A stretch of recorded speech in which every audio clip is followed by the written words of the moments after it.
10, 9, 8, 7, 6, 5, 4, 3, 2,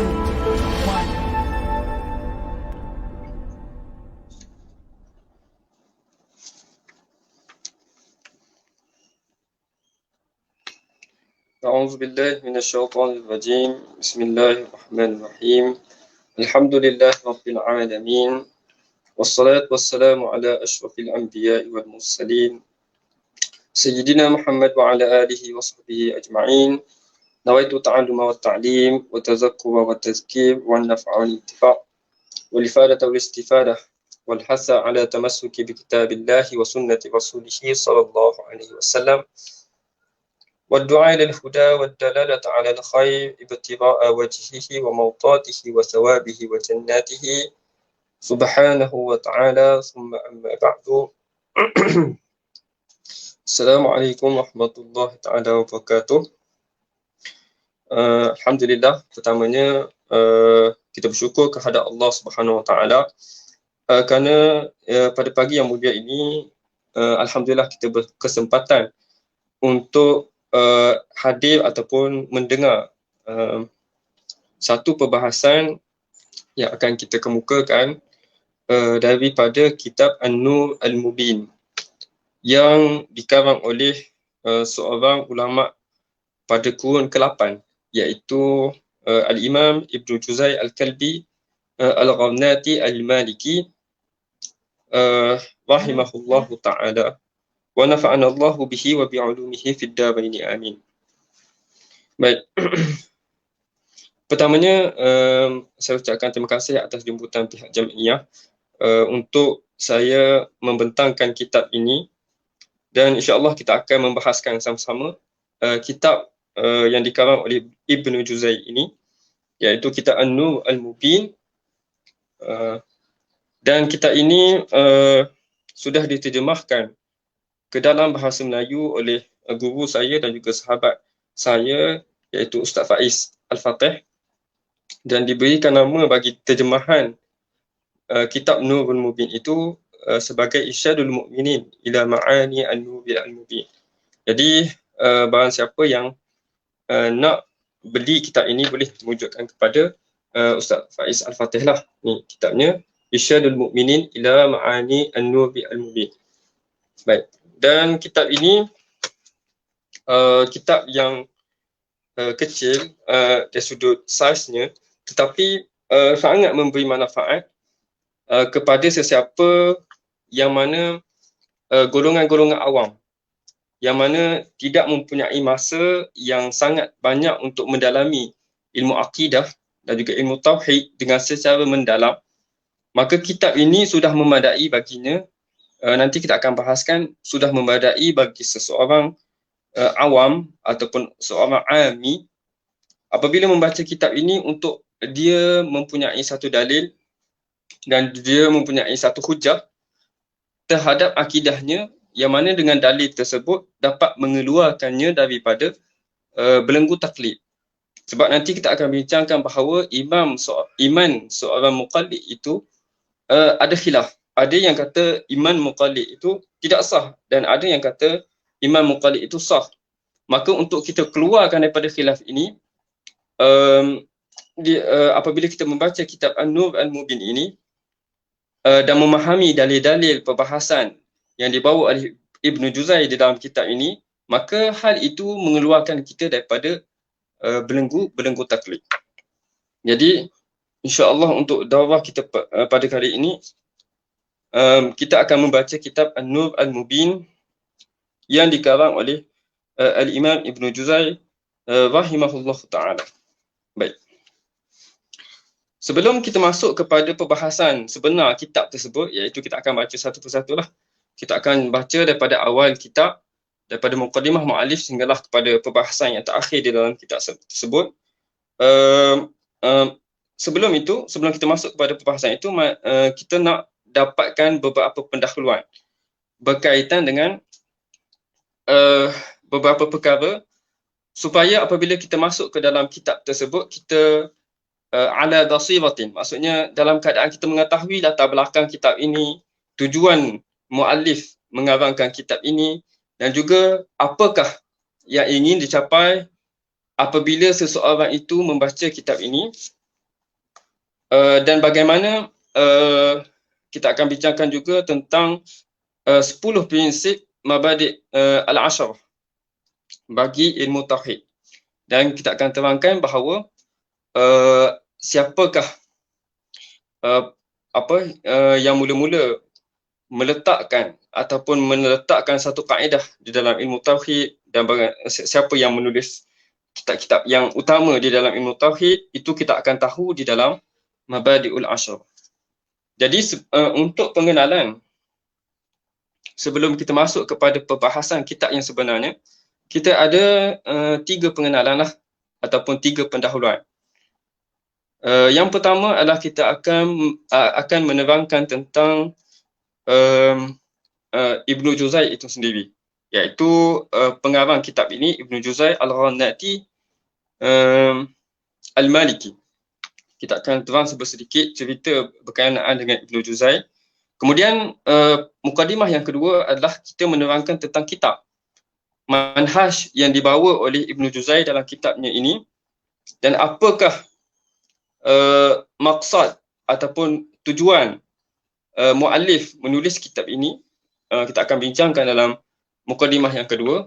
Dan mukadimah yang ketiga adalah kita akan membincangkan tentang Mabadi'ul Asharah, 10 prinsip ilmu tauhid, sebagai pendahuluan kita sebelum kita masuk ke dalam perbahasan kitab. So untuk kelas pada hari ini ataupun pada pagi ini, kita akan menyelesaikan ketiga-tiga mukadimah ini, dan perkara itu insya-Allah kita akan pergi secara satu persatu dan juga secara berturutan, insya-Allah. Baik. Untuk yang pertamanya ialah kita bercerita tentang seorang imam yang agung, iaitu Ibnu Juzai Al-Kalbi Al-Gharnati Al-Maliki. Baik. Apabila kita lihat kepada nisbah kepada Imam Ibnu Juzai ini, Ibnu Juzai adalah seorang daripada kabilah Al-Kalb, iaitu satu kabilah di negara Arab, di belah-belah Arab, disebut Al-Kalbi. Keturunannya daripada ke atas hingga ke bawah, daripada datuk ayah dan juga datuk nenek moyangnya ke atas itu, dan juga anak-anaknya dan juga cucunya, kebanyakannya adalah daripada golongan ulama. Daripada golongan ulama. Ayahnya juga seorang ulama dan mempunyai musannafat yang banyak. Dan begitu juga anak-anak murid dan juga anak-anaknya juga mempunyai musannafat yang terkenal. Jadi Ibnu Juzai yang pertamanya adalah daripada keturunan para ulama. Daripada benih seorang ulama, maka lahirlah ulama. Dan begitu juga daripada benih ulama tersebut, maka lahir juga anak-anaknya yang menjadi para ulama. Ini kita panggil sebagai keturunan yang mulia, keturunan yang dibina dengan tabiah, ditabiah dengan ilmu dan ditabiah dengan amal soleh. Maka lahirlah generasi-generasi yang mana mewarisi keilmuan daripada datuk-datuknya, dan juga hinggalah kepada generasi-generasi yang seterusnya. Jadi Ibnu Juzai Al-Kalbi daripada keturunan yang sangat mulia. Kemudian Ibnu Juzai Al-Kalbi Al-Maliki. Ibnu Juzai bermazhab dengan mazhab Malik. Mazhab Imam Malik. Nanti kita akan perincikan tentang mazhab Imam Ibnu Juzai dan juga Al-Gharnati. Al-Gharnati ini menunjukkan kepada tempat tinggal Imam Ibnu Juzai, iaitu di Gharnatah. Kalau kita tengok kepada peta dulu, dia satu negeri di dalam negara Andalusia. Kalau kita sekarang ini, Gharnatah ini, kalau kita nak cari di Google, tempatnya adalah namanya Granada, di Granada. Granada tu dalam bahasa Arabnya adalah, ataupun di dalam bahasa zaman dahulunya, namanya adalah Al-Gharnatah di Bilad Andalus. Jadi Andalus ni adalah sebuah negara pimpinan umat Islam pada satu ketika dahulu. Dan kedudukan Andalusia ini adalah berada di benua Eropah. Iaitu kalau Andalusia ni besarnya adalah ataupun lingkungan kawasannya adalah di Spanyol, kebanyakannya di Spanyol dan juga di Portugal dan sebahagian di Perancis. So tiga negara ini membentuk wilayah-wilayah di dalam tersebut membentuk negara Andalusia. Dan salah satunya adalah wilayah Al-Granatah, wilayah Granatah, iaitu Granada. Granada, Imam Ibn Juzai tinggal di situ. Maka dinisbahkan tempat tinggal Imam Ibn Juzai itu disebut sebagai Al-Ghabnati. Jadi apabila kita sebut Al-Ghabnati, itu nisbah kepada negara Granatah. Negeri Granatah, iaitu Granada di Andalusia. Kalau kita tengok pun, kalau kita tengok sebagai kita tengoklah di tempat-tempat pelancongan, di contoh Alhambra, itu adalah daripada perkataan bahasa Arab, iaitu Alhamra, yang menunjukkan kepada warna merah. Tapi kita tengok perkataan itu disebut dengan Alhambra, yang istana yang berwarna merah yang ada di Granada tersebut. Jadi Granada ini dulunya adalah tempat ketamadunan Islam. Tempat Andalusia di Spanyol, di Portugal ini adalah tempat ketamadunan Islam. Jadi apabila kita pergi ke sana, maka kita dapat lihat hasil tinggalan-tinggalan daripada ketamadunan Islam ada di situ. Seperti mana saya sebutkan tadilah, ada peninggalan-peninggalan istana dan juga tempat dan juga masjid yang mana menjadi tinggalan ketamadunan Islam. Jadi Imam Ibn Juzai ini lahir di Granada di negara Andalus. Baik. Imam Ibn Juzai dia lahir pada kurun ke-7 Hijrah, iaitu pada 693 Hijrah, dan wafat pada 741 Hijrah, iaitu 693 sehinggalah kepada 741. Maksudnya adalah Imam Ibn Juzai meninggal pada usia Syekh pada ketika itu berumur 48 tahun. Umur Syekh pada waktu dia meninggal itu adalah 48 tahun. Jadi Syekh meninggal pada waktu yang sangat muda. Dan di dalam tarjamah Ibn Juzai Al-Granati ini diceritakan bahawa Ibn Juzai Al-Granati meninggal itu disebabkan adalah meninggal di dalam peperangan. Kalau kita baca dalam tarjamah akan disebutlah syahidan insya-Allah. Maksudnya mati syahid di dalam peperangan Tarif. Iaitu peperangan Tarif ni adalah peperangan antara umat Islam yang berada di Andalus berhadapan dengan golongan-golongan Nasrani yang ingin menakluk kota Andalus. Dan daripada peperangan inilah menyebabkan selepas daripada itu kota Andalus ataupun bandar Andalus ini jatuh ke tangan golongan-golongan bukan Islam, golongan-golongan Nasrani.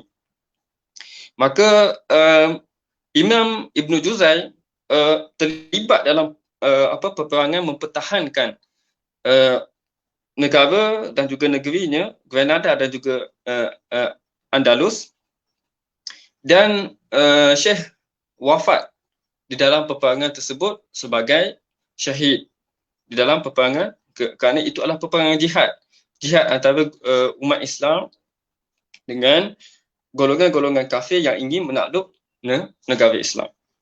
Jadi ini adalah Imam Ibn Juzai meninggal di dalam peperangan Tarif, di mana peperangan itu menyebabkan jatuhnya kerajaan Islam di Andalus pada umur yang sangat muda, 48 tahun. Walaupun Imam Ibn Juzai ini meninggal pada umur yang sangat muda, tapi dia mempunyai musannafat ataupun kitab-kitab di dalam pelbagai ilmu, dalam pelbagai bidang ilmu. Dalam hadis ada, dalam usul fiqh ada, dalam tafsir ada, dalam lughah ada, dan dalam pelbagai, dalam akidah ada. Yang kita baca ni dalam akidah. Jadi Imam Ibn Juzai ini kita sebutkan dalam bahasa kita adalah mutafannim, iaitu orang yang mempunyai dan juga menguasai banyak bidang, ataupun disebut dalam bahasa yang moden sebagai polymath, iaitu yang mempunyai satu kerangka ilmu yang saling melengkapi antara satu sama lain. Jadi Imam Ibn Juzai adalah seorang usuli. Antara kitab yang terkenal di dalam ilmu usul fiqh yang dikarang oleh Ibn Juzai adalah kitab Taqribul Wusul ila Ilmil Wusul. Kitab ini semasa saya belajar di Mesir dulu, kitab ini memang sangat disukai oleh Syekh Said Syatut, hafizahullah ta'ala. Dia sudah mengkhatamkan kitab Taqribul Wusul ini sudah beberapa kali. Maksudnya bukan beberapa kali itu bukan maksud 2 kali, 3 kali, malah lebih daripada itu, 5 hingga ke 6 kali. Bahkan saya pernah mengikuti kelas beliau mensyarahkan tentang kitab Taqribul Wusul ila Ilmil Wusul ini sebanyak 3 kali. Dan satu ketika itu dalam majlis khatam tersebut, khatam untuk kali ke berapa saya tak ingat, cuma selepas daripada khatam itu dalam majlis yang sama dibaca balik baca sekali lagi kitab Taqribul Wusul. Ini nak menunjukkan bahawa kitab Taqribul Wusul ini, jika sekiranya seorang itu mengetahui nilainya dan mengetahui tentang fawaid ataupun faedah-faedah yang terdapat di dalamnya, maka dia akan sentiasa mengulang baca kitab tersebut supaya setiap daripada pembacaan ataupun pembelajaran kitab tersebut, mereka akan mendapat faedah-faedah yang baru yang tidak dapat pada pembacaan yang sebelumnya. Jadi untuk kitab ini saya ada pengalaman lah belajar daripada Syekh Said Syatut, usul fiqh di dalam mazhab Al-Maliki. Cuma mungkin akan tertanya, kita ni bermazhab Syafi'i, tapi bagaimana kita boleh membaca mazhab Maliki? Dalam mazhab, di dalam usul fiqh ataupun kaedah di dalam usul fiqh, kita ada kaedah mutakallimin, iaitu merangkumi mazhab Maliki, mazhab Hanbali dan juga mazhab Asy-Syafi'i. Itu adalah satu tariqah, iaitu satu cara. Manakala satu lagi adalah mazhab Hanafi. Mazhab Hanafi mungkin berlainan sedikit dengan tariqah mutakallimin. So apabila kita belajar tentang usul fiqh, walaupun daripada seorang bermazhab Maliki, maka kita masih dalam tariqah yang sama, iaitu tariqatul mutakallimin. Dan kitab Taqribul Wusul tersebut, pendahuluannya dia ada didahului dengan perbahasan ilmu mantik. Sebab nak sampai kepada perbahasan usul fiqh itu mestilah meletakkan dhabit pada perkataan yang digunakan di dalam yang akan digunakan di dalam kaedah-kaedah usul fiqh, dan juga perbahasan-perbahasan yang membantu untuk kita memahami usul fiqh seperti qiyas dan sebagainya, memerlukan kepada kefahaman kita terhadap perbahasan mantik. Jadi perbahasan mantik ini membantu dia dalam kita memahami usul fiqh. Bahkan menjadi alat yang penting untuk kita menelaah kitab-kitab yang besar, mufassalat di dalam ilmu usul fiqh. Contohnya sebagai Jam'ul Jawami' dan juga pelbagai lagi kitab-kitab yang mufassalat di dalam ilmu usul fiqh. Kita memerlukan ilmu mantik. Jadi kitab ini sudah merangkumi apa yang diperlukan seorang yang ingin mempelajari ilmu usul fiqh. Cukup dengan kitab ini dia mendapat asas untuk dia membaca kitab-kitab yang lebih besar daripada kitab-kitab mutawwalat ilmu usul fiqh. Jadi Imam Ibn Juzai ini adalah seorang usuli, seorang yang sangat mutqin dan juga seorang yang sangat hebat dan juga luas ilmunya dalam ilmu usul fiqh. Dan antaranya adalah kitab Taqribul Wusul ila Ilmi Usul, iaitu kitab di dalam ilmu usul fiqh yang mana dicadangkan bagi sesiapa yang ingin mendalami dengan lebih mendalam, mestilah dimulakan dengan kitab Taqribul Wusul ila Ilmi Usul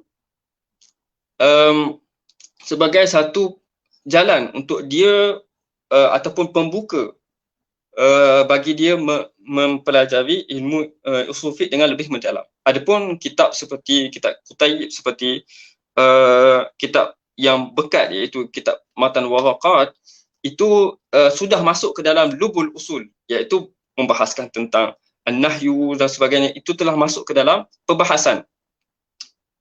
Apabila seorang belajar Matan Waraqat itu, dia terus masuk kepada perbahasan ilmu usul fiqh. Sedangkan dalam Taqribul Wusul ini dia mengajar kita, dia memberikan pendadahan kepada kita kepada ilmu mantik, kemudian ilmu usul fiqh, ilmu khilaf dan sebagainya. Maka ini menjadi satu kelebihan kepada kitab Taqribul Wusul sebagai satu tapak yang pertama untuk seseorang itu pergi lebih jauh di dalam ilmu usul fiqh.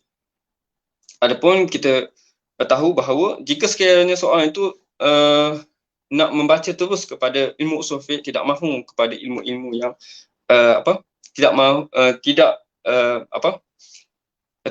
tidak mahu untuk kepada ilmu-ilmu yang selainnya, khusus kepada ilmu usul fiqh, boleh membaca Matan Waraqat dan juga syarah dan juga hasyiahnya. Terdapat banyak syarah dan juga hasyiah dalam Matan Waraqat.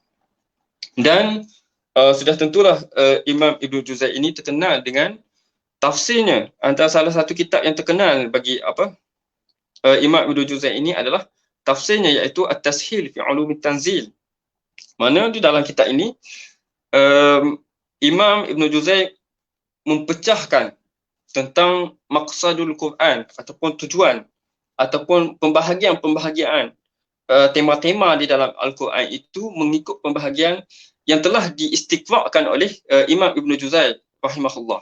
Jadi untuk kitab Tashil fi Ulumit Tanzil ni adalah satu kitab yang sangat masyhur bagi golongan-golongan yang mentadabbur Al-Quran dan juga golongan-golongan yang mana minat dalam bidang tafsir dan bercita-cita untuk jadi mufassir. Maka kitab At-Tashil fi Ulumit Tanzil ini adalah satu kitab yang terkenal dalam kalangan mereka. Dan juga jika sekiranya soalan itu tidak tahu, maka kita boleh persoal, betul ke dia ni dalam bidang tafsir ataupun tidak? Sebab kitab ini bagi ahlul fan, bagi orang yang di dalam bidang tafsir, maka mereka akan tahu kitab At-Tashil fi Ulum At-Tanzil. Jadi kitab ini kitab yang tafsir bukanlah tafsir yang terlalu besar. Kitab mukhtasar. Dalam satu ayat dia Imam Ibn Juzai mensyarahkan dalam 2-3 perkataan ataupun 2-3 baris untuk menerangkan bagi setiap ayat tersebut. Dan untuk pembahagian yang saya sebutkan tadi, iaitu pembahagian tema-tema di dalam Al-Quran ini, saya showkan untuk tuan-tuan dan juga perempuan lihat kepada pembentangan yang telah dibentangkan oleh Syekh Hamzah Yusof. Syekh Hamzah Yusof menerangkan, tetapi di dalam bahasa Inggerislah, menerangkan tentang bagaimana Imam Ibn Juzai ini membahagikan pembahagian tema-tema dalam Al-Quran tersebut dan juga tujuan-tujuan pembahagian tersebut, dan bagaimanakah rahsia-rahsia Al-Quran digambarkan ataupun ditakbirkan dengan pembahagian-pembahagian tersebut. Jadi tuan-tuan boleh tengok kepada pendetailan bagi perbahasan tema-tema itu. Syekh Hamzah Yusof, tulis Ibn Juzai Syekh Hamzah Yusof di YouTube, maka akan keluarlah pembentangan tentang Ibn Juzai dan juga tafsirnya, iaitu At-Tashil fi Ulum Tanzil. Dan kita tahu bahawa selain daripada itu, Imam Ibn Juzai juga seorang yang faqih dalam mazhab Al-Maliki. Ada kitab-kitabnya di dalam fiqh Maliki. Dan juga dia juga seorang Al-Mutakallim, seorang yang mempunyai ilmu di dalam ilmu berkaitan dengan akidah. Antaranya kitab yang akan kita bacakan ini, iaitu An-Nur Al-Mubin An-Nur Al-Mubin, iaitu kitab di dalam ilmu tauhid. Cuma di sini kita nak mengambil satu faedah lah daripada apa yang telah kita ceritakan tentang Ibnu Juzai, bahawa Ibnu Juzai ini adalah seorang ulama yang mana menghimpunkan ilmu-ilmu, pelbagai ilmu. Bukan sahaja dia ni sebagai belajar ilmu, tetapi dia menulis kitab di dalam ilmu tersebut. Ini menunjukkan bahawa Ibnu Juzai, penguasaan Ibnu Juzai di dalam ilmu-ilmu yang ditulis oleh Ibnu Juzai tersebut adalah penguasaan yang sangat hebat dan juga yang sangat mantap. Kita pada hari ini kalau kita lihat uruf ataupun adat kita pada hari ini untuk pelajar-pelajar pengajian Islam lah, di universiti ataupun di mana-mana, mesti kita mempunyai pengkhususan. Contoh, apabila seseorang pensyarah mengajar ataupun pengkhususannya adalah bidang fiqh. Bidang fiqh. Seseorang pensyarah itu mempunyai PhD di dalam bidang fiqh, bidang syariat. Apabila berlaku pengkhususan, maksudnya adalah seorang pensyarah itu menumpukan kepada satu ilmu sahaja dengan mengabaikan ilmu yang lain. Maksudnya adalah penguasaannya adalah terhadap satu ilmu sahaja, dan adapun penguasaan terhadap ilmu yang lain itu adalah mungkin kita boleh katakan tidak sekuat yang pengkhususannya. Ini berbeza dengan ulama terdahulu. Ulama terdahulu dia mempunyai penguasaan, pengkhususan yang ada pada kita tu pada setiap ilmu. Pada ilmu akidah, pada ilmu usul fiqh, pada ilmu tafsir, semua tu adalah pada peringkat pengkhususan kita. Kita sebagai pengkhususan, kita sangat pakar dalam satu bidang. Kepakaran kita itu hanya kepada satu bidang. Tetapi untuk ulama-ulama terdahulu, hasil daripada proses pembelajaran talabul ilmi mereka dapat menghasilkan pengkhususan tersebut di dalam banyak bidang ilmu. Bidang ilmu tafsir, usul fiqh, hadis dan sebagainya. Hal ini adalah kita sebut sebagai adat ataupun kebiasaan ulama salaf. Tidak menjadi satu kepelikan kepada mereka untuk menguasai lebih daripada satu ataupun lebih daripada 4-5 ilmu di dalam diri mereka. Tapi pada zaman kita sekarang ini, apabila seorang sudah satu pengkhususan, maka dia tidak dia tidak mahu untuk menumpukan pengkhususan kepada ilmu yang lain. Seperti mana kita sebut tadi lah, jika seseorang itu sudah mahir PhD dah di dalam ilmu fiqh, ilmu syariat, dia cukup sekat tu, dia tidak pergi kepada ilmu-ilmu yang lain untuk masuk ke dalam pengkhususan ilmu yang lain, untuk kalau dalam bahasa ataupun kita ini mengambil PhD dalam PhD yang lain seperti PhD akidah, hadis dan juga sebagainya. Jadi ini antara satu adat ataupun kebiasaan yang telah dilupakan oleh para ilmuwan kita pada hari ini. Kita hanya menumpukan kepada pengkhususan yang tertentu, sedangkan ulama-ulama terdahulu mempunyai pengkhususan. Peringkat pengkhususan itu dalam setiap ilmu itu dalam ilmu-ilmu yang sangat banyak. Kita lihat kepada Imam Al-Ghazali rahimahullah. Beliau mempunyai pelbagai musannafat di dalam pelbagai bidang. Dalam fiqh, Imam Ibnu Al-Ghazali mempunyai kitab-kitabnya yang masyhur. Dalam tasawuf, mempunyai kitab-kitab yang masyhur seperti Al-Ihya, Ihya Ulumuddin. Di dalam akidah, ada kitabnya yang masyhur iaitu Al-Iqtisad fi I'tiqad, dan banyak lagi, Al-Arba'in oleh Imam Al-Ghazali. Dan di dalam ilmu usul fiqh, Imam Al-Ghazali menulis Al-Mustasfa. Maka kitab-kitab ini adalah di dalam falsafah. Imam Al-Ghazali menulis tentang Maqasidul Falasifah dan juga menulis tentang Tahafutul Falasifah, iaitu satu rad ke atas golongan-golongan falsafah, ahli falsafah. Jadi kita lihat Imam Al-Ghazali ini mengumpulkan banyak ilmu dan juga mempunyai ilmu yang mencukupi untuk dalam pelbagai bidang untuk dia melayakkan dia sebagai alim, disebut sebagai seorang ulama, Jadi begitulah bahawa dan terdapat satu perbahasan lah yang mempertikaikan tentang ilmu hadis bagi Imam Al-Ghazali. Imam Al-Ghazali kata, inna bida'ati fil hadis muslatun. Aku ni dalam bahagian hadis ni aku tidak banyak. Maksudnya contribution Imam Al-Ghazali dalam bidang hadis adalah tidak sebanyak contribution ataupun perlibatannya dalam bidang falsafah, bidang ilmu kalam, bidang fiqh dan sebagainya lah, bidang tasawuf. Apabila kita melihat kepada adat Imam Al-Ghazali ini, apabila dia nak menulis satu kitab ataupun menulis tentang satu ilmu, dia mendalami sesuatu ilmu itu dengan perbahasan yang sangat lumat, sehingga dia mengetahui setiap apa perbahasan di dalam kitab tersebut, dalam bidang ilmu tersebut, sehingga dia ni lumat tentang perbahasan-perbahasan yang ada dalam ilmu tersebut. Seperti contoh dalam falsafah. Imam Al-Ghazali membaca kitab-kitab falsafah sehingga dia lumat dan dia tahu tentang apakah yang ingin disampaikan oleh golongan-golongan falsafah.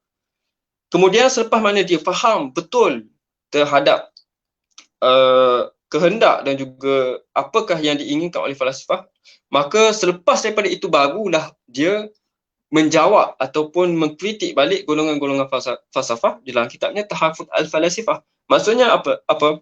Adat bagi Imam Al-Ghazali ini adalah apabila dia membaca satu ilmu, dia mesti lumat, dia mesti menguasai sepenuhnya, barulah dia kira sebagai dia menguasai ilmu tersebut. Jadi apabila Imam Al-Ghazali mengatakan inna bida'ati fil hadis musdatun, aku ni tidak banyak mempunyai pelibatan ataupun contribution aku di dalam ilmu hadis. Ini menunjukkan bahawa memang ada pelibatan, tetapi tidaklah sampai kepada tahap yang seperti mana tahap di dalam ilmu kalam, fiqh dan juga sebagainya. Maksudnya ada penguasaannya yang sangat hebat, mungkin lebih hebat daripada ulama hadis kita pada hari ini, tetapi tidaklah sampai kepada tahap yang disebutkan oleh Imam Al-Ghazali di dalam kitabnya, iaitu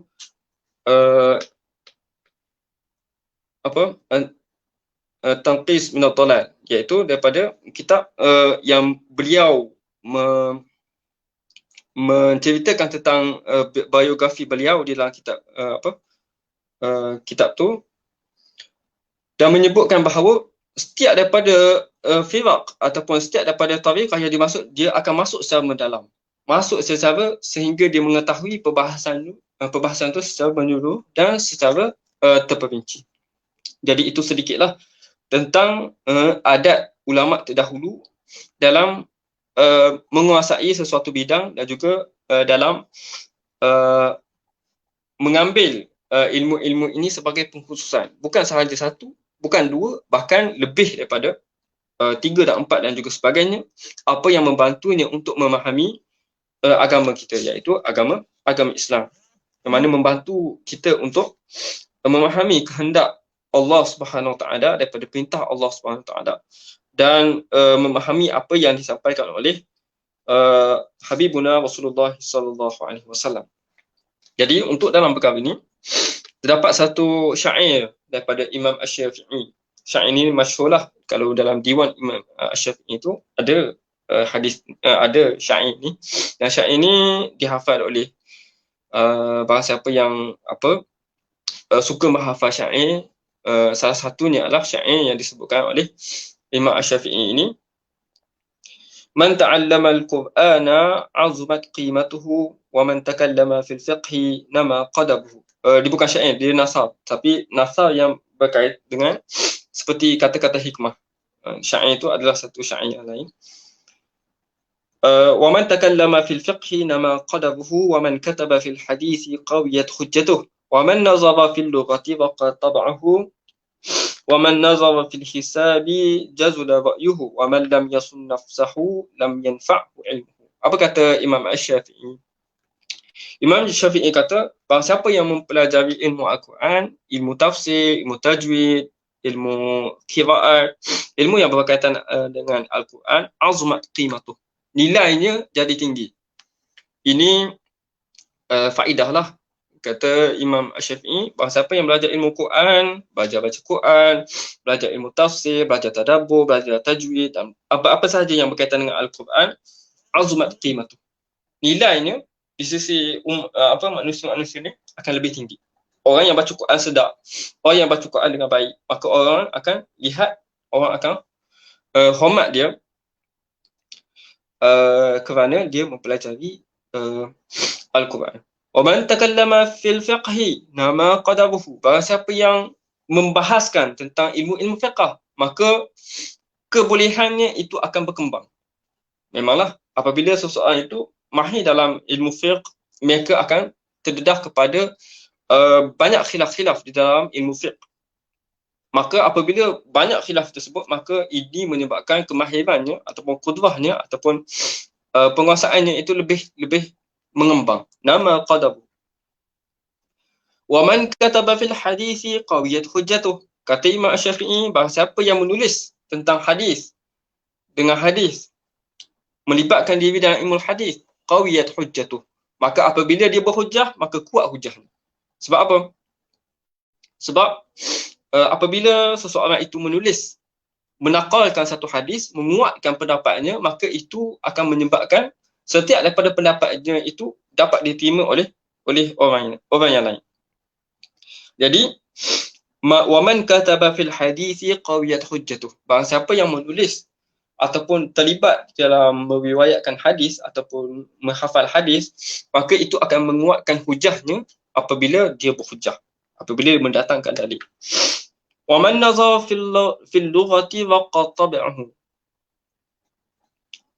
Barang siapa yang melihat, wa man nazara fil lughati, melihat kepada ilmu bahasa, ilmu sastra, wa qatabahu, jiwanya ataupun tabiatnya menjadi lembut, menjadi santun, menjadi, kita panggil apa, sopan, dan juga tabiatnya menjadi lembut.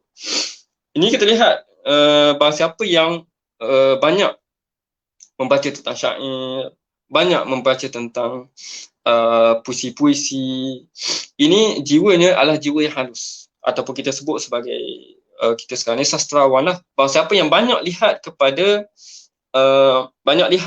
benda-benda dari sudut bahasa, dari sudut keindahan bahasa dan juga keindahan puisi, sesuatu yang bersifat puitis, ini akan menyebabkan hatinya menjadi halus, menjadi lembut, dan juga perilakunya menjadi sopan. Jadi itu adalah kelebihan dan juga fadilat barang siapa yang mempelajari ilmu-ilmu bahasa, ilmu-ilmu puisi dan sebagainya.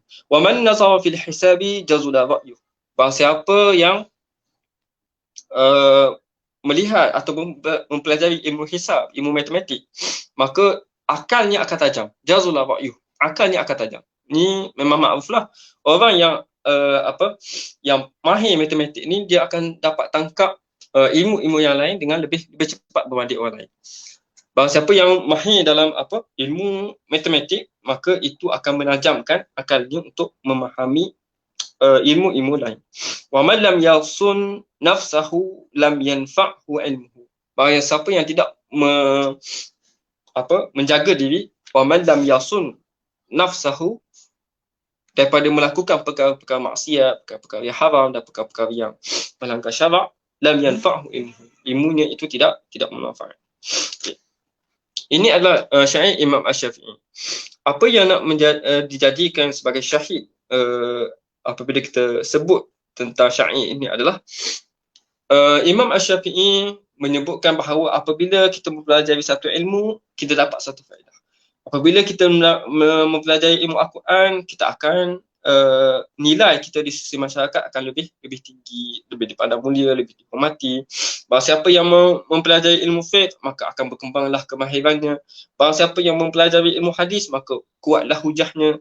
Barang siapa yang melihat membaca kepada puisi-puisi dan juga bahasa, maka lembutlah hatinya dan juga jiwanya. Barang siapa yang melihat kepada mempelajari ilmu matematik, maka akan tajamlah akalnya. Maka semua ini menunjukkan bahawa setiap satu ilmu itu akan memberi kesan kepada seseorang. Dan satu lagi, syair ini menunjukkan bahawa barang siapa yang mengumpul semua ilmu ini, maka kelebihannya itu dia akan dapat kesemuanya. Contoh, dia mempelajari ilmu Al-Quran, dia dapat kelebihan tersebut. Mempelajari ilmu hadis, mendapat kelebihan tersebut. Cuba bayangkan jika sekiranya kelebihan daripada ilmu tersebut terhimpun dalam satu diri manusia, maka ini akan menyebabkan seseorang yang mempunyai ilmu, dan inilah yang menyebabkan seseorang yang mempunyai ilmu itu menjadi mulia. Sebab apa? Sebab ilmu-ilmu ini akan memberi taksir, memberi kesan kepada pribadi seseorang itu untuk menjadi seorang yang lebih baik, seorang yang beramal, dan seorang yang mempunyai jiwa yang lembut dan juga mempunyai akhlak-akhlak yang mulia. Jadi di sini juga menunjukkan tentang kepentingan setiap ilmu itu untuk melengkapi peribadi kepada seorang penuntut ilmu dan juga ataupun kepada seorang alim. Barang siapa yang mengambil ilmu pada kadar yang sepatutnya diambil, maka dia mendapat manfaat tersebut, maka dia akan mendapat kelebihan daripada ilmu-ilmu tersebut. Maksudnya adalah seperti mana kita sebut pada awal tadi, pengkhususan kita mestilah sebaiknya tahap pengkhususan itu lebih kita berusaha, mungkinlah kita tak mampu, tapi kita berusaha untuk mengikut adat golongan para ulama salaf untuk menguasai bukan sahaja dalam satu dua bidang, bahkan bidang-bidang yang lain. Jadi itu adalah satu faedah lah daripada syair Imam Asy-Syafi'i. Jadi kita selesai tentang mukadimah yang pertama, iaitu pengarang kitab Ibnu Juzai Al-Kalbi Al-Maliki Al-Ghamnati rahimahullah. Baik, yang keduanya ialah mukadimah yang kedua, kita membahaskan tentang kitab An-Nur Mubini dan manhaj yang dibawa oleh Imam Ibnu Juzai dalam kitab ini. Yang pertamanya adalah disebut dalam kitab ini bahawa Imam Ibnu Juzai ingin meletakkan satu kitab yang bebas daripada segala kerumitan yang ada dalam ilmu akidah, ataupun khususnya adalah ilmu kalam. Seperti mana kita tahu, dalam perbahasan ilmu kalam ni ada perbahasan yang sangat rumit, yang mana golongan mutakhassisin pun dalam memahaminya pun itu mengambil masa. Apatah lagi golongan-golongan awam untuk memahami perbahasan-perbahasan yang detail yang dalam ilmu kalam. Jadi Imam Ibnu Juzai Al-Ghamnati tidak mahu memasukkan unsur-unsur kerumitan dalam kitab ini. Dan satu lagi, Imam Ibnu Juzai ini memastikan di dalam kitab ini tidak ada istilah-istilah yang khas di dalam ilmu kalam. Contoh, apabila kita belajar ilmu kalam, kita ada perbahasan-perbahasan yang mungkin untuk orang yang mutakhassisin dia biasa dengar, tapi untuk orang awam dia tak biasa dengar. Contohnya adalah berkaitan dengan isu ta'alluq, sifat takwin dan juga tanjizi, suluhi. Perkara-perkara ini istilah khas di dalam ilmu tauhid yang mana golongan-golongan mutakhassisin mungkinlah terbiasa dan mungkinlah golongan-golongan mutakhassisin boleh faham. Cuma golongan-golongan ami, apabila kita kata suluhi qadim, suluhi, tanjizi, ta'alluq, semua ni mereka tidak dapat faham. Jadi Ibnu Juzai tidak menggunakan istilah yang khas bagi di dalam kitab ini. Dia hanya menyampaikan dengan bahasa yang mudah difahami. Siapa sahaja yang membaca kitab ini, maka akan difahami. Tidak ada istilah khas, tidak memerlukan kepada syarahan bagi istilah-istilah yang digunakan oleh Ibnu Juzai. Dan tidak ada unsur kerumitan. Apabila kita baca sahaja untuk macam mana kita nak isbat kewujudan Allah Subhanahu Wa Taala, maka Imam Ibnu Juzai bagi dalil-dalil daripada dalil-dalil daripada Al-Quran, dalil-dalil daripada daripada pelihatan dan juga sebagainya untuk kita mengisbatkan kewujudan Tuhan, dan juga pembahasan-pembahasan yang lain seperti bagaimana kita nak isbat kenabian, isbatun nubuwah. Juga Imam Ibn Juzay tidak membawakan perbahasan-perbahasan falsafah dan tidak membawakan perbahasan-perbahasan dengan istilah-istilah yang khas dalam ilmu kalam, tapi membawa bahasa yang mudah, membawa dalil daripada Al-Quran untuk difahami oleh umat Islam dan juga pembaca-pembaca kitab An-Nur Al-Mubin ini. Baik. Berkenaan dengan manhaj Imam Ibn Juzay dalam mensyarahkan kitab ini, terdapat 3 manhaj lah yang disebutkan oleh Imam Ibn Juzay rahimahullah dalam mensyarahkan kitab ini. Baik, saya baca yang bahasa Arabnya dan kemudian saya akan terjemah di dalam bahasa Melayu. Baik. وكان الذي حملنا على التقييد هذا الكتاب 3 مقاصد. Kata Imam Ibn Juzay, apa yang mendorong aku untuk menulis kitab ini, untuk mengarang kitab ini, ada 3 tujuan utama. وكان الذي حملنا على التقييد هذا الكتاب 3 مقاصد. Ada 3 maqasid, ada 3 tujuan. Hiya liman waffaqahu Allahu min ajallil fawaid. Barang siapa yang Allah Ta'ala bagi taufik, maka dia mempunyai faedah yang sangat hebat, sangat agung. Baik. Al-maqsadul awal, tujuan yang pertama adalah zikrul adillati wal barahini ala aqaidid din. Menyebut dalil-dalil dan juga burhan. Burhan ni adalah satu dalil yang mana tidak dapat dipertikaikan oleh orang yang mempunyai akal. Burhan. Ala aqaidid din, iaitu dalam pembahasan ilmu akidah. Yartaqiya an-nazibu fiha 'an at-taqlid ila 'ilmi al-yaqin, supaya seseorang yang membaca kitab ini akan meningkat darjatnya daripada seorang yang bertaklid kepada ilmu al-yaqin. Dia faham tu, dia percaya bahawa Allah Ta'ala wujud contohnya berdasarkan dengan dalil, bukan taklid. Bukan, taklid ni adalah apabila seseorang mengatakan bahawa Allah tu wujud, dia pergi ikut dengan tanpa dalil. Tapi ilmu yakin ini adalah kita memahami sesuatu dengan ilmu. Maksudnya kita tahu, kita ada hujah, kita boleh bangkang kepada siapa yang mengingkari kita, maka itu dikira sebagai al-ilm al-yaqin. Itu yang pertama, iaitu Syekh nak sebut, Syekh akan datangkan dalil-dalil dan juga bukti-bukti terhadap ilmu akidah. Al-maqsadus tsani, dan tujuan yang kedua, qaunu tilkal adillah aw aktsariha ma'khudatan minal Quran. Setiap dalil-dalil yang diberikan, setiap hujah-hujah yang diberikan itu adalah datang daripada Al-Quran. Semuanya hujah yang Syekh bawa dalam kitab ni adalah datang daripada Al-Quran. Maka Syekh tidak membawa daripada perkataan, contohnya daripada ilmu-ilmu yang lain, contoh mantik dan juga sebagainya. Syekh bawa hujah-hujah ini daripada Al-Quran.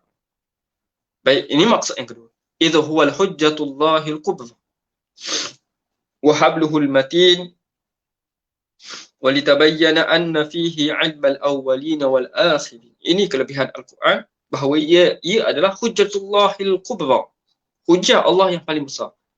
Wa habluhul matin, dan juga tali pegangan yang paling kukuh.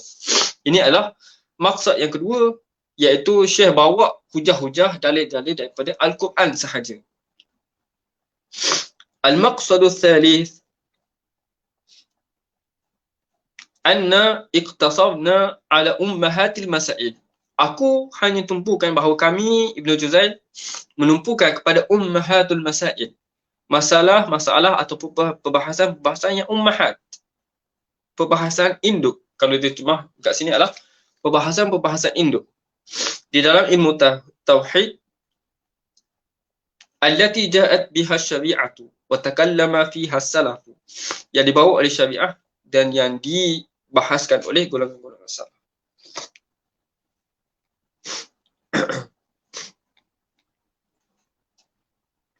Wa adrabna amma hadatha ba'dahum min turuqil khisam wal jidal. Maka kami tinggalkan sebahagian daripada perbahasan-perbahasan yang mempunyai ikhtilaf, yang mempunyai jadal dan khisam, yang mempunyai persengketaan, yang menyebabkan lahirnya firaq-firaq di dalam akidah.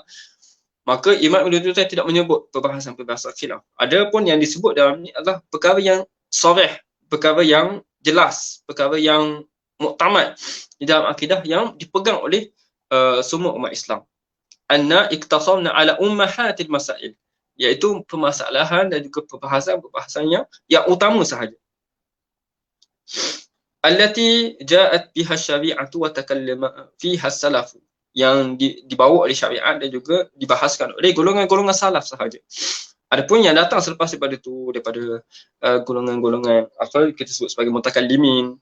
Dalam mutakallimin ini banyaklah daripada Asy'ariyah, Maturidiyah, dan Mu'tazilah dan juga sebagainya.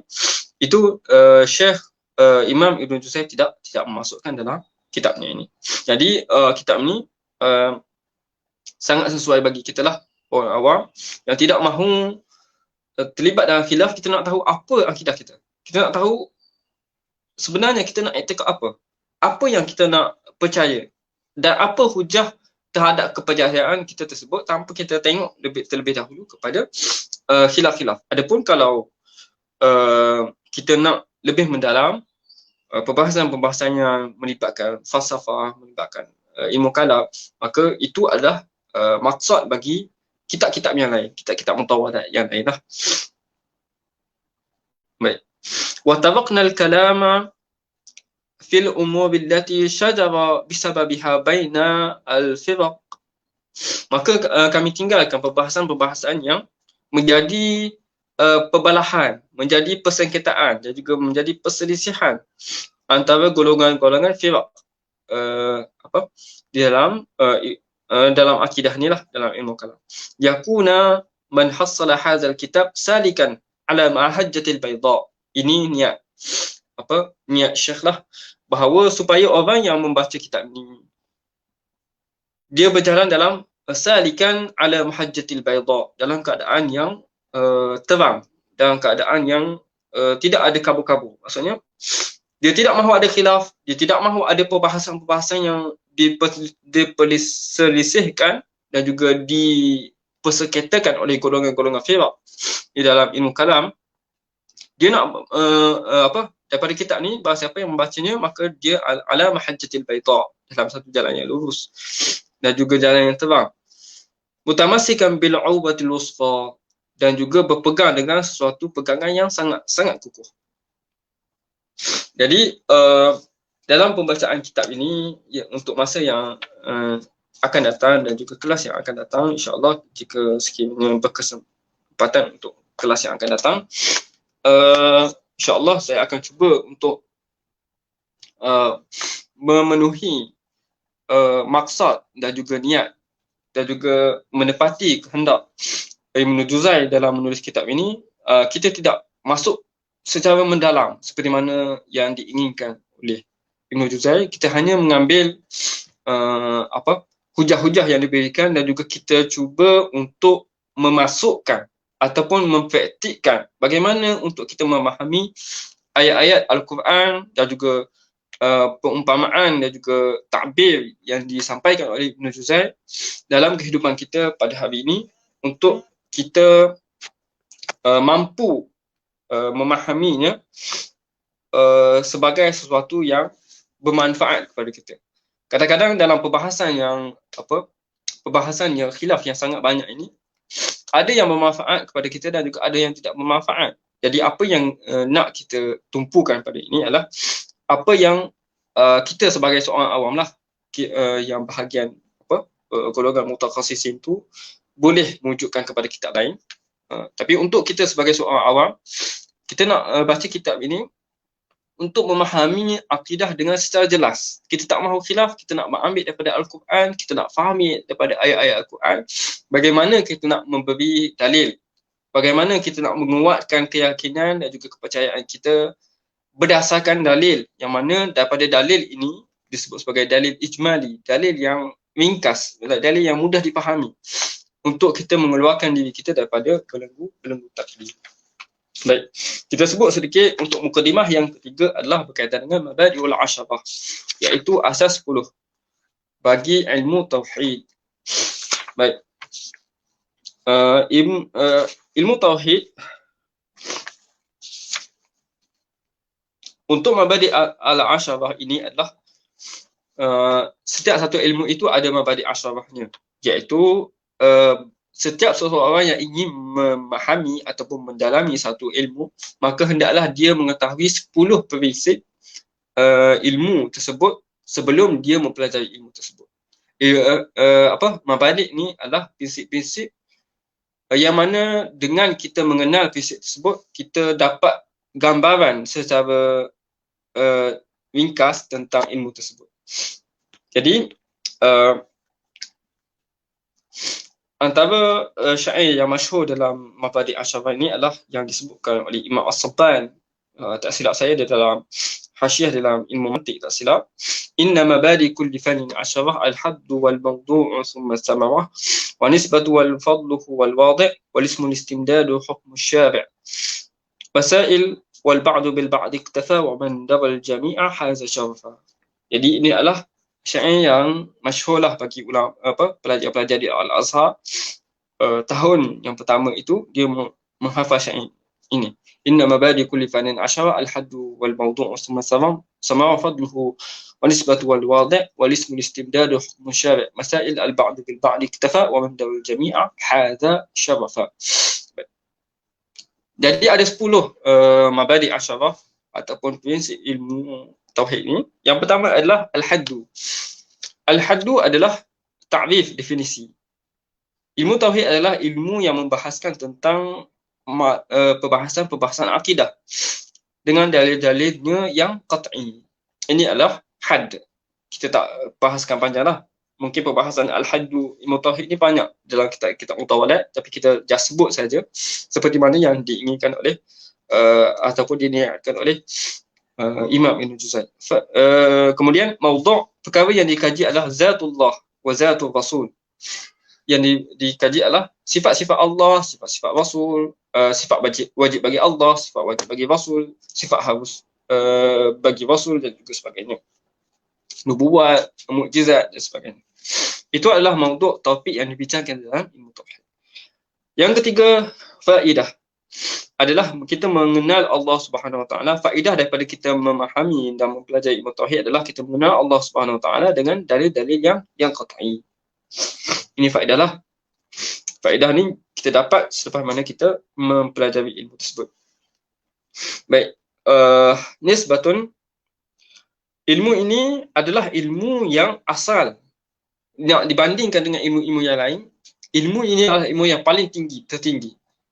Seseorang yang mempunyai jika sekiranya seorang itu tidak mempunyai akidah yang betul, maka yatarattabu ala dzalik, semua ilmu-ilmu yang dipelajari itu tidak berguna. Maksudnya ilmu akidah adalah ilmu yang asal, ilmu yang utama, yang paling atas sekali dibanding ilmu-ilmu yang lain. Dibandingkan dengan ilmu fiqh, bagaimana kita nak salat jika sekiranya keyakinan kita kepada Allah Subhanahu Wa Taala masih lagi belum mencapai kepada tahap yang yakin. Maka asalnya yang paling utamanya adalah ilmu tauhid. Selepas daripada itu datanglah ilmu fiqh, ilmu tasawuf dan juga ilmu-ilmu yang lain untuk kita memahami Al-Quran dan juga As-Sunnah.